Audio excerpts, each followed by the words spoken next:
So when you work on your coil bowl, and even if you do some sort of other coil project, I do suggest kind of mass producing some of your coils. Okay, so I went ahead and I made a couple coils. Okay, I have two different thicknesses. Okay, this bottom one is way too thick. It's thicker than my pinky, so that would be not so good. Okay, these other ones are thinner than my pinky, or just about, so that would be good. You can go a little bit thinner than that if you're doing, let's say, the spiral, or you're doing arches, but you don't want to get super thin, because then you run the risk of things really falling apart on you. So like something like this, it would be a little bit too thin. Okay, so you want somewhere kind of in between those. Okay. So I got some coils made to kind of make the process go a little bit faster, because then I don't have to stop in between making my designs. Okay. So here's a physical example of what your final piece will look like.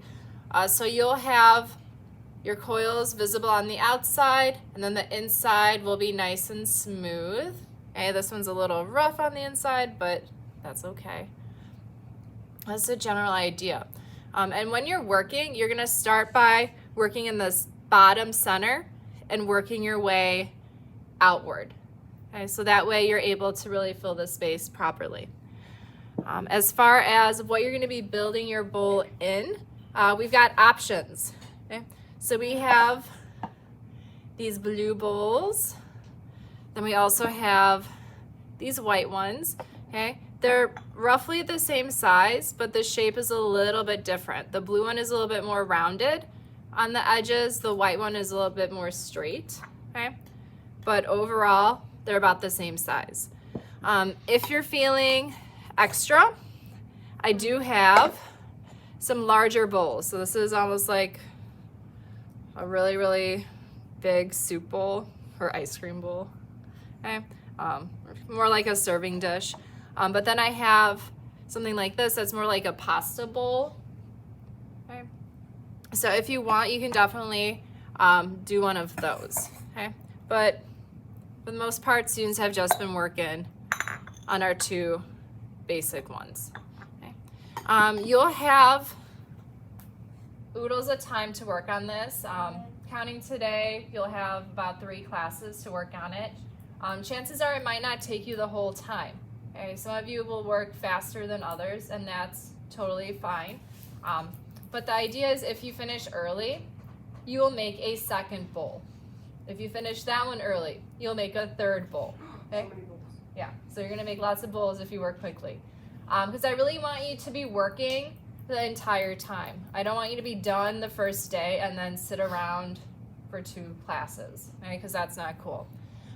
If you make extra ones, you can get some extra credit, but it depends on the quality.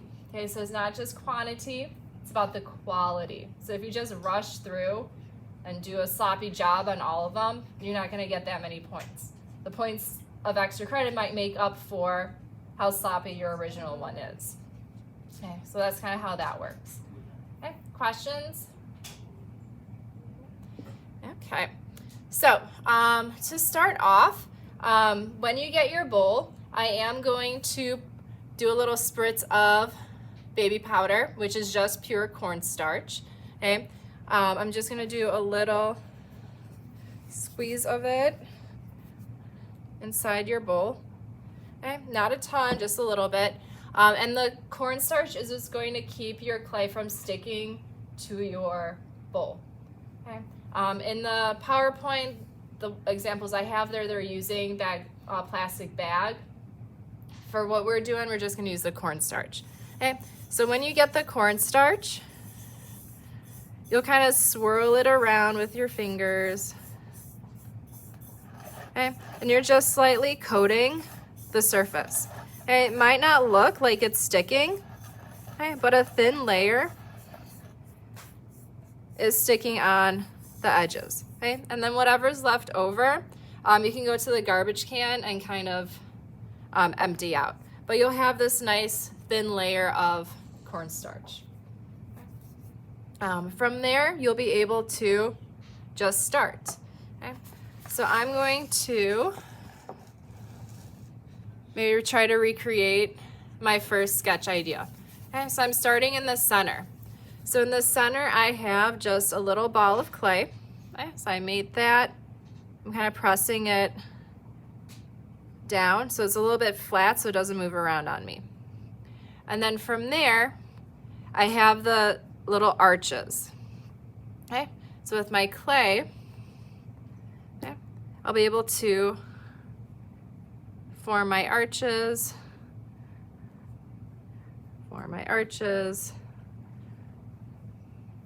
Okay, so I'm just kind of mass producing them, and then I'll be able to, tweak them as needed.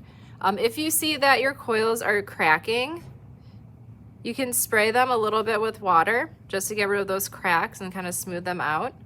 If you've been overworking your clay, if you're trying to roll out your coils really aggressively and your hands are just always on them a lot, then your clay is going to dry out a little bit faster as well. Okay, so just be conscious of that. Okay.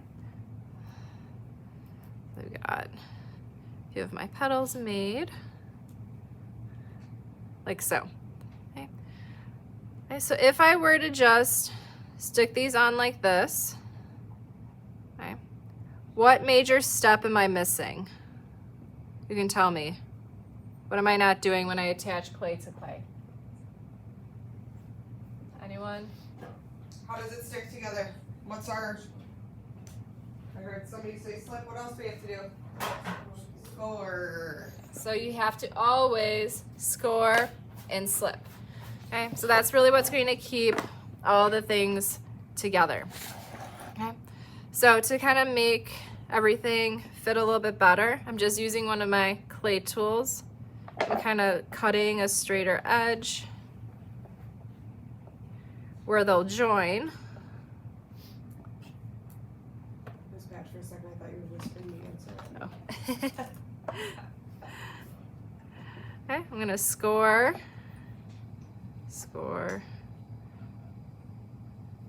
all the things. And a little ball of clay. Just gonna do score marks all the way around. And then with my slip, okay, just attach. And I'm adding a little bit of pressure just so that connection is good.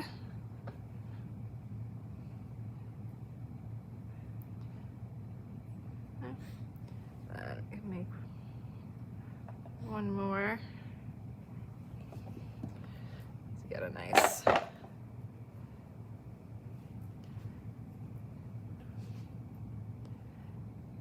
like that.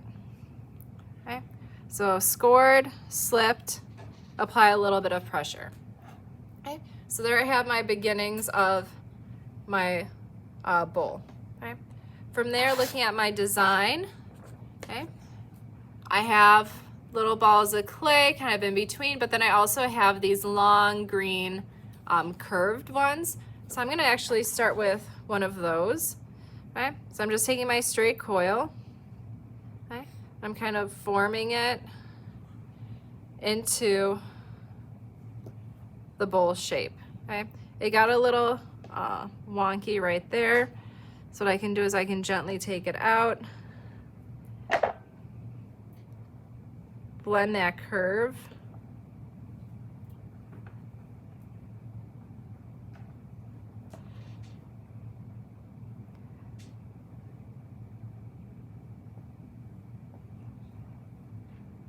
Okay. Like that. Okay? And don't forget to do what? Slip and score. Okay? So for time's sake, I'm just gonna show just a little bit of how things get added together.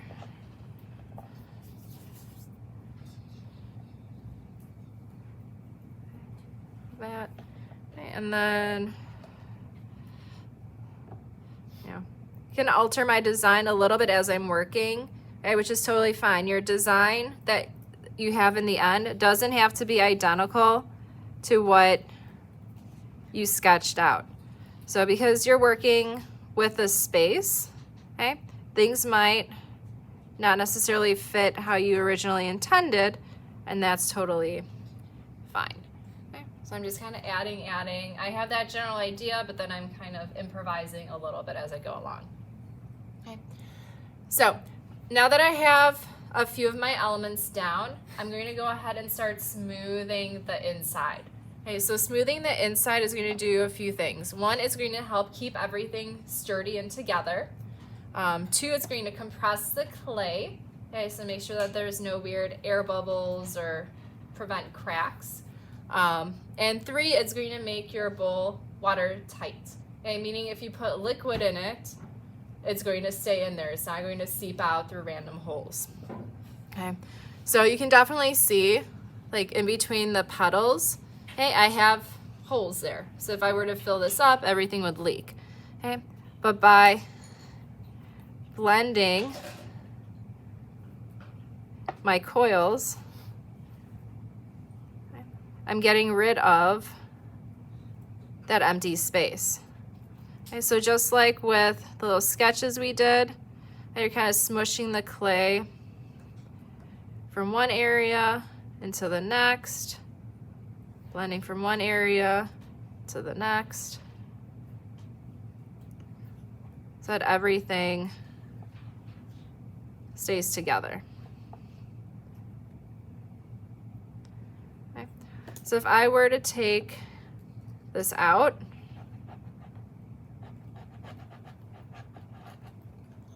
okay, you'll notice on the other side my design is still there. Okay, just because I'm blending on the inside doesn't mean my design is going to disappear on the outside. Okay, so blend, blend, blend. And you can spritz it with water to kind of help with the blending. You can go in with your fingers. But once you have kind of the bulk of it made, you'll be definitely able to smooth out the inside even more using a wet sponge, because everything will kind of already be sturdy and together. Okay. So questions on the blending? I suggest doing maybe 3 or 4 different elements and then blend. Then do a little bit more, then blend. Do a little bit more, then blend. It'll just be a lot easier, and you won't run the risk of your design falling apart on you in the beginning as you're kind of working and building, because that'd be not so good if it starts to fall apart and you've already built everything out.